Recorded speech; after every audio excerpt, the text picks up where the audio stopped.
salah satu contoh. Ini ialah kelihatannya tidak apa-apa, tapi kalau kita buka, nah ini adalah kena jamur. Ini hati-hati, gatal soalnya nanti tangan ini ya. Ini salah contoh yang perlu harus kita amankan.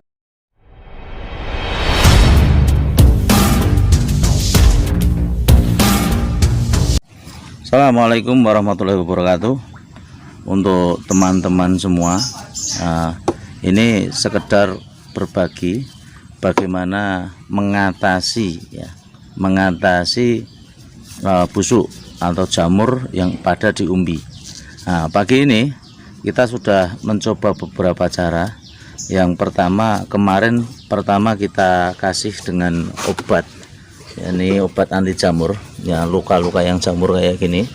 Kemarin kita olesi semua dengan fungisida, tapi hasilnya masih belum bisa mengatasi ya busuk pada umbi. Terus yang kedua, kita mencoba menggunakan abu sekam ya, bukan sekam bakar. Nah, di sini sementara itu sebagian aman, yang sebagian juga masih menular. Nah, terus cara-cara kita gunakan terakhir, yakni setelah kita bongkar, ternyata bagian umbi yang busuk yang kayak gini tuh. Nah, ini semakin lama masih semakin empuk. Nah, semakin empuk, ternyata ada bagian-bagian yang masih menjamur. Nah, sehingga kita melakukan teknik perawatan yang terakhir, yakni kita harus kupas ya, kupas untuk bagian busuknya. Nah, ini harus benar-benar karena permukaan kalau kita misalnya pun dicuci itu ternyata masih ada daging yang di bawah itu masih ada busuknya. Nah, alternatif terakhir ini kita harus bersihkan benar-benar daging-daging yang masih terkena jamur yang busuk itu sampai ke dalam. Dilakukan pemotongan. Nah, itu akhirnya sudah selesai dipotong atau diiris atau dibuang total, nanti baru ditaruh yang lain ya, Nah, itu taruh yang lain. Karena apa, nanti secara otomatis supaya jamur-jamur itu tidak menular. Coba yang itu Mas. Nah, ini salah satu contoh ya, yang memang harus kita benar-benar bersihkan. Tapi hati-hati karena ini nanti getahnya juga gatal. Nah, ini walaupun kita atasi, ternyata jamur itu masih ke dalam. Dan di daging yang ada masih kelihatan keputih-putihan, itu masih daging yang busuk, yang di situ masih ada jamurnya. Makanya kita harus potong, harus kita bersihkan benar-benar sampai bersih, baru kita karantina lagi.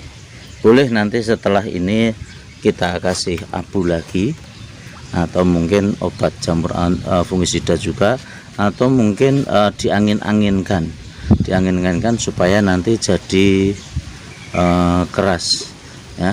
Karena mengatasi ini ternyata tidak mudah ya, harus memang benar-benar karantina. Yang ini salah satu contoh. Ini juga sama, walaupun ini kecil ya, kayak gini kena jamur kecil, kalau kita tidak antisipasi benar-benar nanti akan merembet ke dalam sampai umbinya nanti kemungkinan sampai habis. Nah, ini salah satu contoh. Nah, ini contoh-contoh yang lain yang mungkin kena jamur itu udah. Nah, ini serat-serat putih ini sebenarnya serat putih yang kayak ngelamat ya. Ini ialah contoh-contoh yang mulai kena jamur. Nah, ini perlu diwaspadai umbi-umbi yang kayak gini. Nah, ini juga nih yang empuk, sudah mulai empuk, ini pasti nanti kena jamur dan akan merembet. Nah, ini umbi-umbi yang kena cangkul, kena ini ada putih-putih, ini ialah mulai kelihatan dari jamur. Nah, makanya kita coba ini karantina. Pertama kita karantina masih di alam ya, kita maksimalkan. Kalau misalkan kita taruh di rak pun juga harus sering dikontrol ya, karena nah ini salah satu contoh. Ini ialah kelihatannya tidak apa-apa, tapi kalau kita buka, nah ini adalah kena jamur. Ini hati-hati, gatal soalnya nanti tangan ini ya. Ini salah contoh yang perlu harus kita amankan untuk karantina bibit, karantina umbi ya. Jangan sampai kalau kita biarkan, soalnya nanti akan busuk dan habis, nanti tidak bisa kita amankan lagi. Nah, ini tanaman yang kita ambil umbi ini yang kita indikasikan kemarin terserang jamur dari batangnya, ini akan turun. Nah, kalau yang tanaman umbi yang belum saatnya atau mungkin masih dorman awal, sebaiknya dibiarkan dulu di lahan. Ini dia lahan-lahan yang masih dorman, yang sudah kering pun juga ada. Tapi kalau kita melihat dari batang tanaman itu istilahnya dorman tapi tidak terserang indikasi jamur, biarkan di lahan. Nah, ini salah satu contoh yang di lahan, ini masih kelihatan ini sudah lama dan ini malah justru aman kan, aman di lahan. Yang kayak gini kering-kering ini sudah dibiarkan saja di lahan. Nah, perkiraan untuk pembongkaran untuk lahan-lahan yang kayak gini kemungkinan kita bongkar nanti pada daerah sekitar bulan 6 ya, setelah bulan 6 kita mulai bongkar, karena nanti supaya nanti kita aman ya, umbinya aman, menjadi umbi yang bagus dan bisa untuk ditanam di kemudian hari. Nah, ini ialah proses pengamanan umbi yang kita panen. Jangan sampai nanti penyakitnya itu merembet kemana-mana sehingga kita panen tidak dapat hasilnya, cuman hasilnya malah busuk. Ini salah satu contoh tadi. Karena apa? Yaitu tadi barang-barang yang sudah kita panen yang kadang busuk, ini kena garpu, yang kena alat-alat pada waktu kita ngambil. Nah, ini menjadi sebuah perhatian yang nanti ya, karena rata-rata kalau masih bulan-bulan yang kayak gini yang terserang jamur itu untuk akarnya belum putus, belum bersih. Nah, ini menandakan kalau sebenarnya umbi ini belum layak dibongkar. Nah, kalau umbi-umbi yang sudah layak dibongkar itu cenderung nanti untuk perakaran kayak gini itu sudah bersih ya, sudah bersih. Tapi untuk saat ini pun karena curah hujan juga masih tinggi ya, ini sebaiknya untuk bongkar umbi sendiri itu dilakukan pada waktu sudah mulai menjelang musim kemarau. Nah, ini karena apa? Demi keamanan ya, demi keamanan dan kualitas umbi yang ada itu supaya lebih baik. Seandainya umbi nanti itu pun ditanam, itu sudah benar-benar bahwa itu ialah umbi yang tua, umbi-umbi yang siap untuk menjadi umbi bibit kan itu.